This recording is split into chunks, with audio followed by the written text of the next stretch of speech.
Assalatu wassalamu ala Rasulillah wa ala alihi wa sahbihi wa mawala. Rabbi shrah li sadri wa yassir li amri wahlul 'uqdatam min lisani yafqahu qawli, amma ba'du. Bapak Ibu yang dirahmati Allah, alhamdulillah, puji syukur kita aturkan kehadirat Allah Subhanahu wa taala atas limpahan nikmat yang kita terima.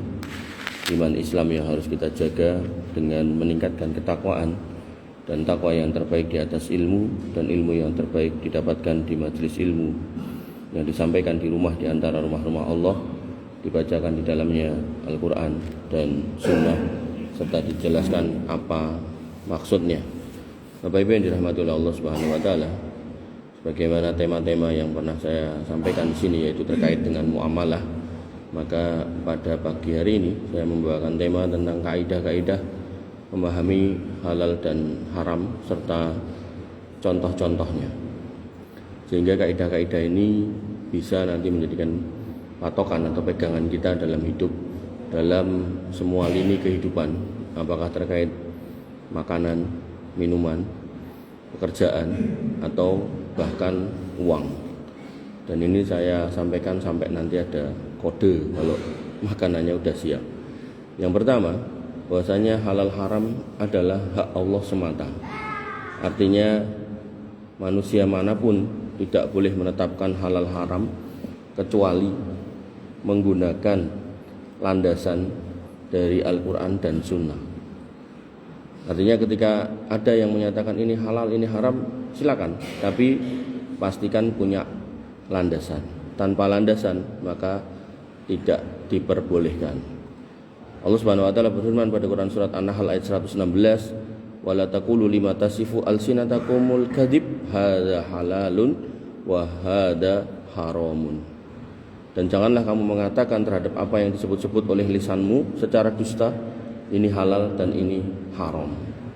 Sehingga seorang muslim, menurut Ibnu Katsir, disebutkan bahwasanya ini menjadi peringatan keras bagi siapapun untuk tidak berani menetapkan hukum halal haram tanpa dalil. Sehingga ketika kemudian ada orang yang misal menyatakan kalau babi kan jelas haram, rokok enggak, halal apa haram rokok, maka silakan berkata halal atau haram, tapi untuk sampai pada kesimpulan itu harus membawakan dalil.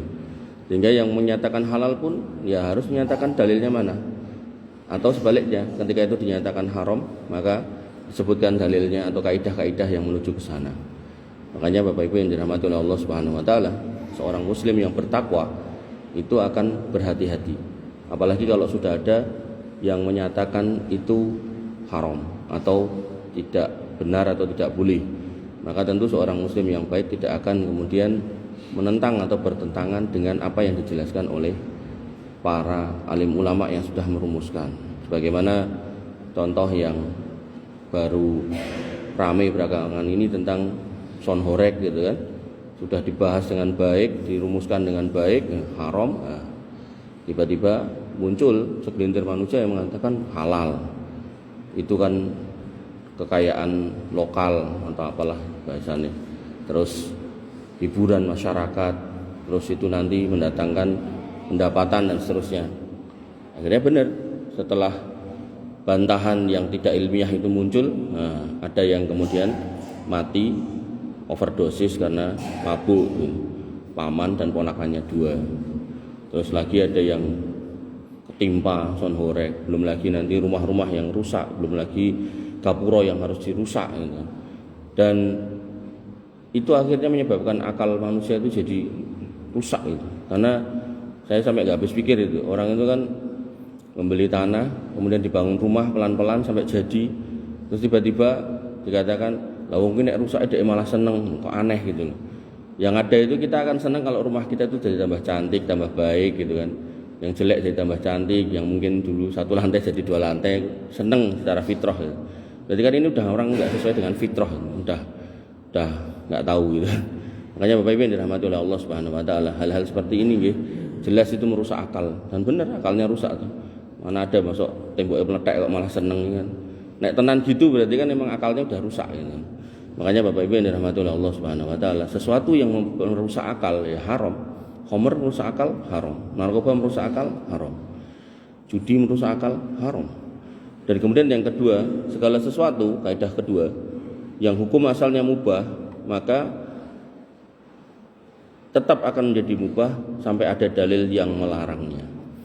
Allah Subhanahu wa taala berfirman, "Walladzi khalaqalakum ma fil ardi jami'an." Dialah Allah yang telah menjadikan segala sesuatu yang di bumi untuk kamu. Al-Baqarah 29. Nah, maka semua yang diciptakan Allah pada hakikatnya untuk kita. Tetapi jangan lupa bahwasanya Allah juga menyatakan liyabluwakum ayyukum ahsanu amala. Semua itu dalam rangka menguji keimananmu. Ujiannya apa? Babi juga Allah ciptakan. Lalu biar tahu mana di antara kita yang beriman lebih baik atau yang terbaik, maka di situ kemudian Allah haramkan babi. Bahkan orang yang pernah makan babi dan daging-daging selain babi pun pernah ngomong ke saya, katanya dari semua yang dia makan, babi itu yang paling enak. Makanya orang yang pernah makan babi itu susah meninggalkan makan babi kecuali dapat hidayah.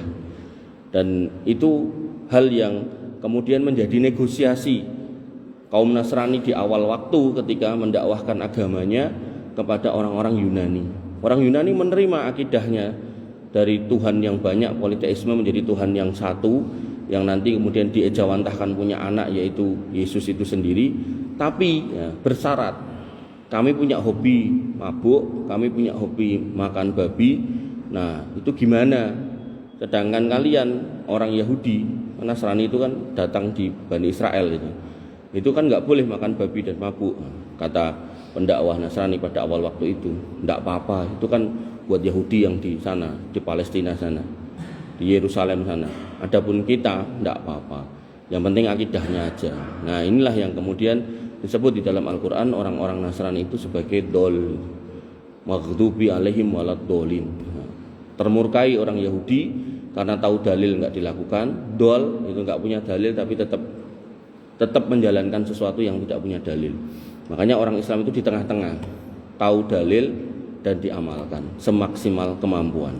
Nah, Bapak Ibu yang dirahmati oleh Allah Subhanahu wa taala, Imam Syafi'i mengatakan al-aslu fil asya al-ibahah hatta yadullu ad-dalil ala tahrimiha. Maka pada dasarnya segala sesuatu itu selama tidak muncul larangannya, maka boleh. Sehingga ketika panjenengan dahar pecel, dahar napa gudeg gitu kan, selama tidak ada unsur-unsur yang haram di dalamnya, maka boleh. Makanya ada kekayaan lokal Indonesia, rendang. Orang mindsetnya udah kalau rendang itu makanan Padang, dan rendang biasanya kalau nggak daging kebo, daging sapi.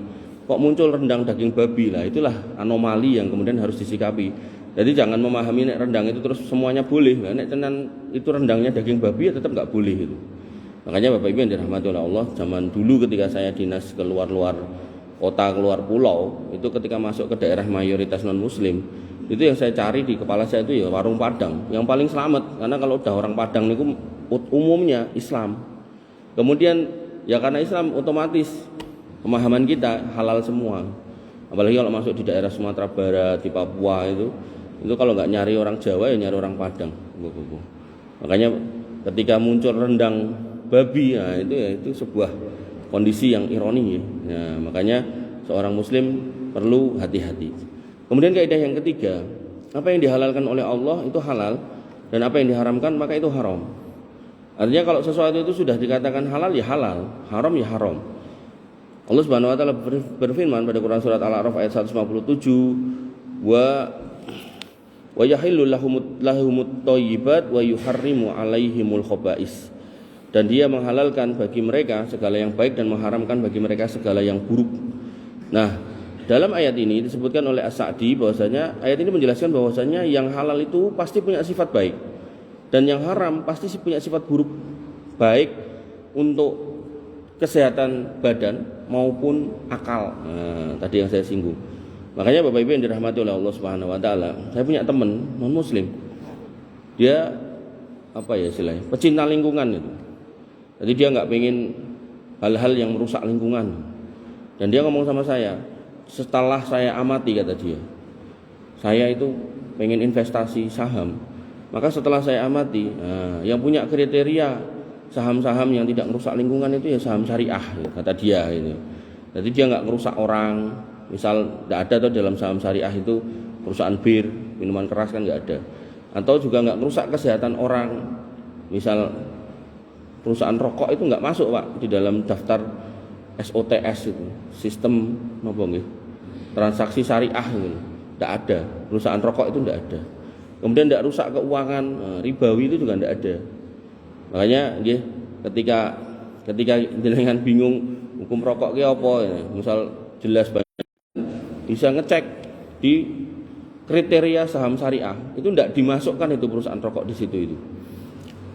Artinya dianggap selevel dengan perbankan ribawi, dianggap selevel dengan perusahaan minuman keras, dianggap selevel dengan perusahaan-perusahaan yang berkonten-konten haram gitu. Makanya kalau kita mau hati-hati ya sebaiknya prei yang rokok gitu kan.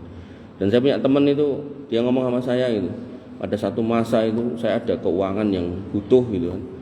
Maka yang saya lakukan adalah menurunkan rokok yang saya rokok dari Marlboro menjadi nopo. Di situ saya bisa menghemat sekian juta sebulan katanya. Nah, artinya kan sebenarnya kalau kita membakar itu dalam bentuk rokok ya berarti kan kita memboroskan uang yang kita dapat rezeki dari Allah itu ya sekian juta per bulan. Dan itu nanti akan ditanya oleh Allah Subhanahu wa taala. La tazulu qadama abdin yaumal qiyamah hatta yus'ala an arba'in. Kaki kita enggak akan melangkah sebelum ditanya 4 hal. Salah satunya wa an malihi, dan tentang hartanya, min aina iktasabahu wa ilayna anfaqahu, dari mana dia mendapatkannya dan kemana dihabiskannya. Makanya Bapak Ibu yang dirahmati oleh Allah Subhanahu wa taala, ini bagian dari tawasobil haq wa tawasobil sabr. Sehingga dalam poin yang ketiga tadi, sikap seorang muslim yang benar, maka menerima yang halal sebagai halal, yang haram sebagai yang haram, dan berdasarkan wahyu, bukan berdasarkan selera atau budaya. Nanti di satu tempat niku enten budaya ini apa? Nek nikahan niku suguhane bir. Nah, kadang niku ngapunten, yo dakwah Islam sudah masuk, orangnya udah mayoritas Islam. Kadang yang jagong ya pakai baju koko, pakai songkok gitu. Tapi suguhane bir bintang dan seterusnya itu. Maka budaya yang bertentangan dengan syariat ya kita tinggalkan. Yang seperti itu kita tinggalkan. Nanti ada lagi di daerah di pesisir Jawa lagi, itu nek moro tamu niku atau nek lagi ngobrol itu suguhane tua gitu. Kalau itu memang budayanya gitu ya kita tinggalkan gitu. Tidak boleh kemudian kita lanjutkan. Nanti di daerah Kalimantan ada lagi, kalau ada acara orang nikah atau orang mati ya itu dibelehke babi. Maka kalau sudah masuk Islam ya jangan ikut serta. Ikut serta apa ya? Jangan ikut serta belehke, masakke, bedeti gitu kan. Ya, maka harus ditinggalkan. Jangan sampai kita justru menjadi muslim tapi terjebak dalam budaya yang kemudian bertentangan dengan kondisi sebagai seorang muslim. Bapak Ibu yang dirahmati oleh Allah Subhanahu wa taala. Kemudian yang keempat, yaitu terkait dengan apa yang kita cari di dunia ini, maka kita harus bersikap warok, yaitu menjauhi syubhat. Nabi SAW bersabda, innal halala bayyinun wa innal harama bayyinun wa bainahuma mustabihatun. Sesungguhnya yang halal jelas, yang haram jelas, dan di antara keduanya adalah yang subhat, yang samar-samar, yang tidak jelas. Wa man ittaqa subhati faqad istabra li dinihi wa irdihi. Barang siapa yang menjaga diri dari yang syubhat, maka hakikatnya dia telah membersihkan dirinya dan agamanya, kehormatannya, sehingga menjadi muslim yang lebih baik. Nah, di sini saya contohkan yaitu seorang yang ragu-ragu apakah makanan yang ia beli mengandung zat yang halal atau tidak, maka lebih aman ditinggalkan. Contoh jenengan pengen banget makan seafood. Nah, datanglah jenengan ke satu warung gitu. Pertama sing metu niku bakule Cina gitu. Terus jenengan cek gitu kan, ternyata kok nganggo tanda agama dia gitu kan. Kemudian yang ketiga, pas lagi niku napa niku masak gitu kan. Dia menuangkan sesuatu di wajahnya sampai akhirnya bulat-bulat. Nah, niku jelas ciu. Nah, maka kalau seperti itu modelnya, ya jangan dipaksakan untuk memakan. Maka ada warung-warung tertentu niku yang tulisannya seafood Muslim atau Tio Ciu Muslim, walaupun Ciu itu sendiri artinya minuman keras. Makanya ada warung tulisannya Tio Ciu Muslim, ada orang Cina ke situ kemudian tanya, "Mas, ini gue ngerti artinya ora?" "Yang mana?" "Yang ini Ciu ini." "Yo, ini enggak tahu." Padahal nek mbok tulis gitu tuh harusnya iki enek ciune gitu. Lah iki enek ciune apa ora? Wong sore Muslim gitu. Jadi orang Cina yang non Muslim protes itu. Kenapa kok mbok tulis Ciu padahal kowe iki Muslim? Padahal sehingga yang jual Muslim pun juga nggak paham itu tulisan apa. Makanya pentingnya belajar atau mengetahui apa yang kita tulis di suatu tempat itu agar kemudian nggak menyebabkan orang salah paham. Bapak Ibu yang dirahmati oleh Allah Subhanahu wa taala. Nah, sehingga sikap yang paling aman dalam hidup itu adalah warok. Warok niku nek basa Jawane mboten kemrangsang.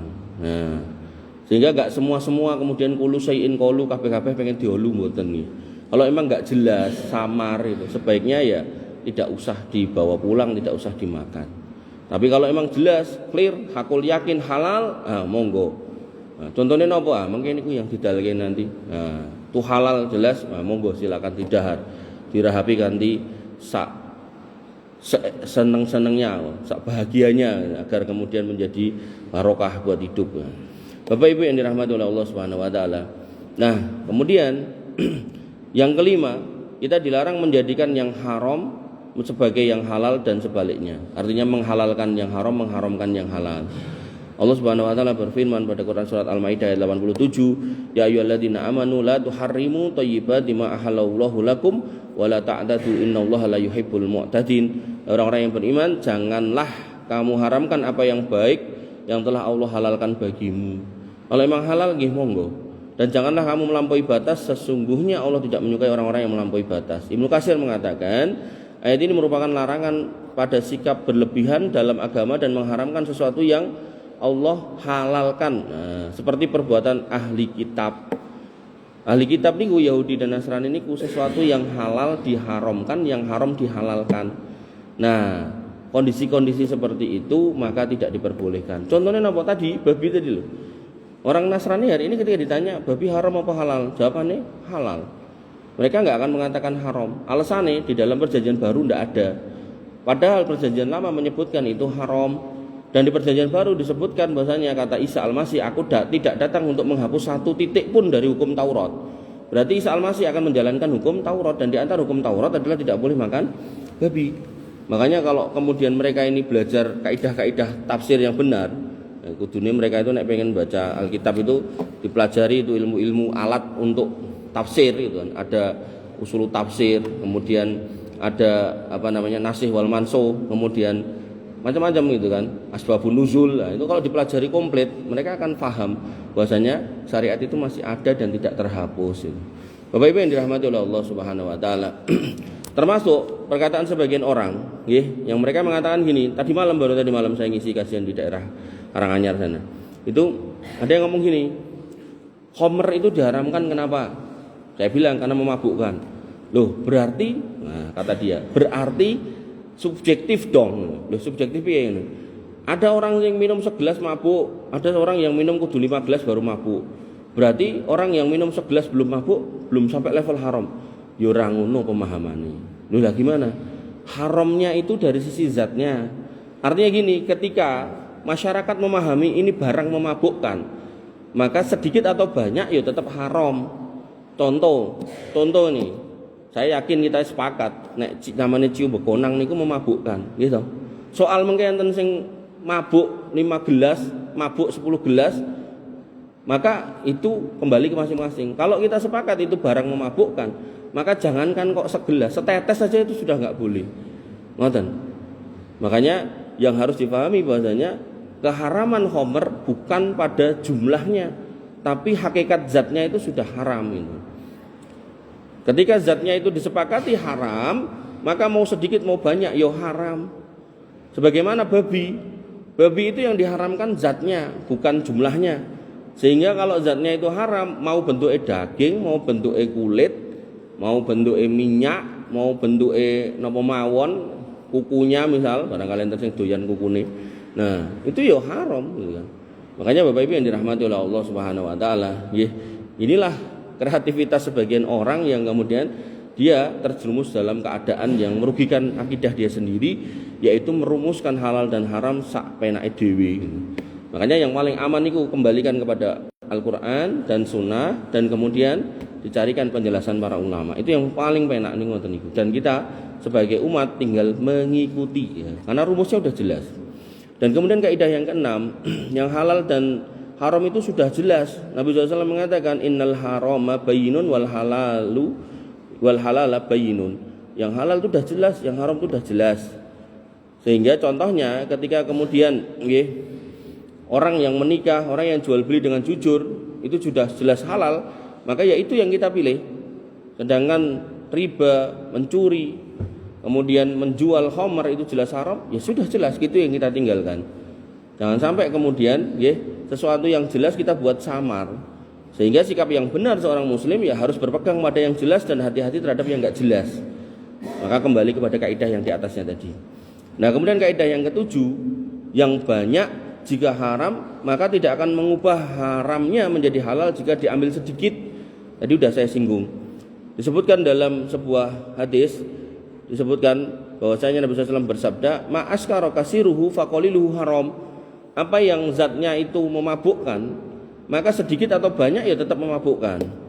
Sehingga dalam hal ini dijelaskan oleh seorang ulama bahwasanya hadis ini mengajarkan bahwa ukuran haram bukan hanya pada kadar ya, tapi pada efek dan hakikatnya. Artinya kalau hakikatnya ini memang barang yang memabukkan, ya mau sedikit mau banyak ya haram. Tapi tapinya, ilatnya alkohol itu adalah karena diminum. Sehingga nanti kalau kemudian ada alkohol yang digunakan untuk mencuci alat-alat medis, atau kemudian membersihkan luka, atau kemudian untuk kepentingan yang tidak diminum, maka di situ diperbolehkan. Tapi kalau konteksnya diminum, dimakan, ditelan, maka di situ hukum halal haram berlaku. Tapi kalau di luar itu, pemanfaatannya di luar itu, apalagi pada unsur-unsur alkohol yang memang tidak dikenal untuk diminum. Alkohol medis itu kan kadarnya 97%. Itu kan nggak bisa diminum dan nggak bisa diminum. Artinya nggak boleh ada orang minum itu. Nek minum itu mungkin ada hal-hal yang jelek yang terjadi pada tubuhnya. Maka ketika itu nggak difahami sebagai sesuatu yang diminum, maka pemakaian untuk luar itu boleh. Dicampur untuk dulu hand sanitizer itu boleh. Dijadikan untuk alat mencuci alat-alat medis itu boleh, untuk sterilisasi itu boleh. Dan hal seperti itu tidak bertentangan dengan syariat. Kemudian yang kedelapan, tujuan tidak akan membenarkan cara. Al-ghayah la tubarriru al-wasilah. Kaidah fikihnya al-wasail laha ahkumul al-maqasid. Wasilah, sarana, itu hukumnya akan mengikuti tujuan. Maksudnya apa? Bahwasanya tujuan yang baik tidak membolehkan cara yang haram. Dicontohkan yaitu orang yang pengen bersedekah tapi caranya adalah mencuri, maka itu tidak diperbolehkan. Sehingga dalam Islam tidak dikenal ada istilah Robin Hood. Ini aku mau nyolong ini tanggaku iki tak kek tanggoku sing kono. Nah, itu tidak dibolehkan dalam Islam. Bapak Ibu yang dirahmati oleh Allah Subhanahu wa taala, sehingga sikap yang benar adalah seorang muslim harus mencari yang halal kemudian digunakan untuk tujuan yang baik. Tidak boleh melakukan hal yang berbau dosa untuk mencapai tujuan yang niatnya baik. Makanya nanti dalam hadis yang lain Nabi SAW bersabda, innallaha thayyibun la yaqbalu illa thayyiban. Allah itu Rabb yang maha baik dan hanya menginginkan amal dari harta yang baik. Artinya kalau kita menginginkan pahala yang sempurna dari ibadah kita yang menggunakan biaya, misal sedekah, infak, zakat, haji, umroh, kurban, maka pastikan itu duit yang halal dan thayyib, yang baik. Jangan sampai nanti kayak sebagian orang yang punya pendapat, aku korupsi tak resiki dengan sedekah, dengan haji, umroh, maka itu tidak boleh, tidak benar, dan tidak akan mendapatkan apa-apa dari hal yang dia kerjakan. Bapak Ibu yang dirahmati oleh Allah Subhanahu wa taala, yang kesembilan, apa yang membawa kepada yang haram maka itu juga haram. Kaidahnya adalah ma adda ilal haram fahuwa haram. Contohnya adalah seorang yang kemudian melihat gambar atau film porno walaupun lewat HP. Nah, jadi nggak ngintip orang mandi, lewat HP. Maka itu haram karena berpotensi membuat bergejolak jiwanya, hatinya, yang nanti akan mendorong pada perbuatan penyimpangan seksual. Nah, oh ini enggak untuk penyimpangan seksual mas, untuk memotivasi saya agar kemudian mendekati istri saya, menggauli istri saya gitu. Niku nggih tetep mboten angsal. Artinya nggih ketika kita seorang muslim maka kita tidak boleh menggunakan rumus-rumus yang haram. Karena nanti ketika jenengan melihat film-film itu, tayangan-tayangan itu, gambar-gambar itu, nanti ketika bertemu dengan istri jenengan yang ada yang terbayang adalah orang itu bukan istri jenengan. Di situ akan menjadi hal yang salah lagi. Makanya seorang muslim tidak boleh kemudian mencari cara-cara yang tidak dibenarkan dalam syariat. Kemudian yang ke-10, menutup jalan kepada yang haram, syaddud dara'i. Disebutkan dalam Quran surat Al-An'am ayat 108, wala tasubbul ladzina yad'una min dunillahi fayasubbullah adwam bighairi ilm. Jadi kita itu tidak boleh mencela sesembahan orang lain atau agama lain di depan mereka. Kalau kita ngobrol enggak apa-apa. Oh kayak wong kok nyembah reco itu ya, itu kita enggak apa-apa kalau kita dalam kondisi kajian kita. Tapi kalau kita ngobrol sama orangnya di depan orangnya gitu kan, kita ngelek-elek Tuhannya, itu enggak boleh. Kenapa? Karena ayat ini menyatakan jangan kamu mencela sesembahan-sembahan mereka yang mereka sembah selain Allah, karena mereka nanti akan mencela Allah dengan melampaui batas tanpa ilmu. Nah, jadi yang jelek itu nanti balasannya ini loh, mereka membalasnya ini loh, di mata Allah itu lebih jelek. Nah, dalam rangka agar mereka tidak menghina Allah, maka kita tidak boleh menghina Tuhan mereka di depan mereka. Sama halnya suatu ketika Nabi SAW mengatakan bahwasanya anak yang jelek itu adalah anak yang mencaci maki orang tuanya, bapaknya. Nah, di situ sebagian sahabat bertanya, "Napa enten?" Karena zaman dulu tuh orang tuh bangga dengan nasab dan memuji-muji keluarga atau orang tua itu luar biasa. Menjaga kehormatan orang tua itu luar biasa zaman dulu gitu. Zaman jahiliyah pun ngoten niku ya. Nek sakniki malah kualik itu kan. Nah, kok kemudian Nabi mengatakan ada loh seorang anak yang mencaci maki nasab bapaknya. Nah, sahabat pun bertanya, "Nah, itu orang seperti apa ya Rasul, kok ada yang kayak gitu?" Kata Nabi, dia mencaci orang tua orang lain, lalu orang lain itu membalas mencaci bapaknya. Maka hakikatnya dia sedang menghina bapaknya sendiri. Nah, sehingga kita seorang muslim tidak boleh menjatuhkan kehormatan orang tua dan tidak boleh membuat orang lain menghina Allah. Maka kita tidak boleh menghina orang tua orang lain dan kita tidak boleh menghina sesembahan orang lain dalam konteks diskusi ngobrol yang berhadapan dengan orangnya. Tapi kalau kemudian di majelis ilmu seperti ini kita menjelaskan tidak ada masalah. Tidak ada masalahnya kita jelaskan kok enek wong kemudian nyembah menungso, kok enek wong kemudian nyembah reco, kok enek wong nyembah kebo, nyembah itu kan internal kita. Nah, itu tidak apa-apa untuk menguatkan keimanan. Tapi dalam konteks diskusi yang ada orangnya gitu. Nah, nanti berbalas penghinaan kepada Allah, nah itu jelek. Bapak Ibu yang dirahmati oleh Allah Subhanahu wa taala. Nah, kalau dalam konteks muamalah nggih, kalau tadi tentang akidah nggih. Itu contohnya adalah larangan menjual anggur kepada pembuat khamr. Jelas-jelas si fulan ini produsen ciu bekonang. Terus jenengan punya tetes tebu 1 tangki mobil tangki nika. Terus jenengan jual ke dia gitu kan. Terus jenengan ngayal. Nah, iki mengko dinggo anu kok dheke kok alkohol medis gitu.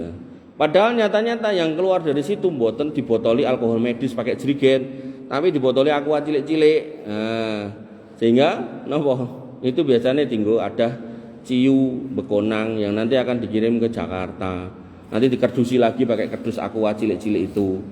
Nanti dilebokke ini diangkatnya bukan ngangge pakai truk tapi pakai mobil Avanza atau yang semisalnya, minibus ngoten niku. Jadi enggak kelihatan, samar itu. Sampai sana ternyata di sini ciu. Nah, pada mabuk lah orang Jakarta. Akhirnya do tawuran kayak yang jenengan lihat. Nah, sebenarnya secara tidak langsung orang Solo itu dalam konteks yang produsen-produsen itu andil dalam rusuhnya Jakarta. Nah, dengan mengirim ciu-ciunya itu. Makanya Bapak Ibu yang dirahmati oleh Allah Subhanahu wa taala, niku nggih. Jadi hal yang berpotensi menuju kejelekan kita cegah. Kemudian yang ke-11, belum ada kode. Menimbang manfaat dan madorot. Seorang muslim harus selalu menimbang-nimbang apapun itu, apa untungnya, apa ruginya. Dan timbangan yang baik adalah ketika manfaatnya lebih banyak daripada kerugiannya. Allah Subhanahu wa taala berfirman pada Quran surat Al-Baqarah ayat 219, yas'alunaka 'anil khamri wal maisir qul fihima ismun kabiru wa manafi'ul linnas wa ismuha akbaru min naf'ihima. Mereka bertanya kepadamu tentang khamr dan judi, katakanlah pada keduanya terdapat dosa besar dan ada manfaatnya juga, tapi dosanya lebih besar daripada manfaatnya. Maka ketika jenengan sampai pada titik, misal tadi konteksnya rokok, haramnya masih nggak percaya gitu kan, dalilnya ora ngandel gitu kan, maka timbanglah manfaatnya. Apa sih manfaatnya? Nah, aku nek ngerokok tambah ganteng. Nah, nek mau tambah ganteng kok tuku motor Harley lah ya tambah ganteng gitu, timbang ngerokok gitu loh. Makanya Bapak Ibu yang dirahmati oleh Allah Subhanahu wa taala, Syekh As-Sa'di mengatakan, inilah prinsip bahwa jika madharat lebih besar dari manfaat, maka syariat akan mengharamkannya. Sehingga nanti Nabi bersabda, la dororo wala diroro. Sesuatu yang membuat kita binasa atau celaka dan mencelakai orang lain itu haram. Kula paling sedih atau paling wanyel niku nek enten wong numpak motor karo ngrokok. Nah, kula ning mburine, wah wis siap-siap kelilipan mawa gitu. Ning nek urung kelilipan arep nesu-nesu kan ya ndak bisa to Pak gitu. Dadak ngenteni kelilipan sik lagi nesu-nesu. Nah, makanya Bapak Ibu yang dirahmati oleh Allah Subhanahu wa taala, itu jelas bahaya buat dirinya dan bahaya buat orang lain gitu. Dan saat niki wah ora mung yai sepuh, cah cilik-cilik ngono, cah SMP ngono, cekelane rokok ngono. Yo jane ya pengen tak keplak nang pripun. Makanya Bapak Ibu yang dirahmati oleh Allah Subhanahu wa taala, nggih, harus ditimbang. Makanya dalam konteks judi dan minuman keras mungkin ada sisi hiburannya, wah, nyenengke gitu. Tapi faktanya bunuh-bunuhan, faktanya ada orang overdosis, faktanya ada orang bunuh diri bahkan ketika terlilit hutang. Nggih. Maka semua hal harus ditimbang untung ruginya. Termasuk nggih ketika jenengan punya putra Gen Z hari ini dia bikin konten gitu kan, bikin video, ini kan harus tanya, nggih video apa to le gitu kan. Iki lho Pak, video piye cara maling ben ra konangan. Nah, udah kalau videonya isinya kayak gitu, itu konten kreator kalau dia dapat duit ya haram duitnya. Tapi kalau isinya misal iki lho Pak, video wong ngaji, video piye carane nandur lombok, siji ben iso panen bendina 2 kilo, nah, itu enggak apa-apa kalau yang kayak gitu-gitu. Bagus, bernilai amal dan dapat duit itu. Tapi kalau isinya adalah hal-hal yang jelek gitu kan, cara menggoda wanita biar sekali senyuman mendapatkannya, wah itu kayak gitu-gitu, nah, maka itu haram gitu. Jangan harus peka sama hal-hal seperti itu. Jadi tidak cuma fokus pada wah anakku saiki wis kerja ning omah untuk ditukah, enggak gitu gitu. Tapi harus kemudian dilihat dengan benar kerjaannya apa agar barokai. Nah, itu yang penting. Kemudian yang ke-12, segala sesuatu yang asalnya mubah kecuali ada dalil yang mengharamkan maka dia akan tetap mubah. Disebutkan dalam sebuah kaidah al-aslu fil ahsya al-ibahah. Hukum asal segala sesuatu itu boleh selama tidak ada dalil yang melarangnya. Nah, contohnya disebutkan bahwasanya makanan laut seperti cumi, gurita dan semuanya mubah karena tidak ada dalil yang mengharamkannya. Bahkan yang ada dalil yang menghalalkan semua yang ada di lautan. Tapi pada bisnis-bisnis tertentu seperti bisnis online, NFT, MLM, desain grafis, freelancer, maka enggak serta-merta jadi haram dilihat pada apa yang sedang dijualnya. Wah aku freelancer apa? Rokok gorila iki apa? Lembuh. Nah, ternyata setelah kita cari tahu ternyata itu rokok yang isinya ganja. Ya enggak boleh jadi freelancer ganja gitu. Makanya Bapak Ibu yang dirahmati oleh Allah Subhanahu wa taala, nggih, ilmu ini ilmu penting nggih, karena banyak di antara kita itu yang berkecimpung tanpa sadar di bidang-bidangnya itu. Kemudian yang ke-13, halal itu sesuai fitrah, haram itu menyelisihinya. Disebutkan dalam hadis Nabi SAW, al-halalu bayyinun wal haramu bayyinun wa bainahuma umurun mustabihatun. Jadi sebenarnya dalilnya atau hadisnya itu sama, cuman kadang penginterpretasiannya atau penjelasannya itu beda. Maka dalam poin yang ke-13 ini halal itu sesuai fitrah.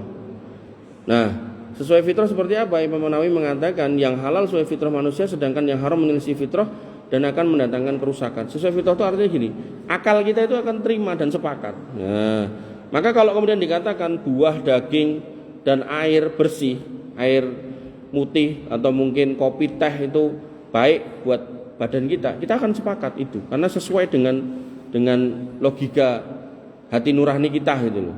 Tapi kalau kemudian zina, riba, kemudian dusta, narkoba itu akan merusak dan kita sepakat itu jelek, maka kita haramkan, ya insya Allah kita akan sepakat. Makanya nanti dalam Islam itu ada namanya maqasid syariah. Maqasid syariah itu, syariat ini ditegakkan untuk tujuan tertentu, yaitu 5 hal. Yaitu apa?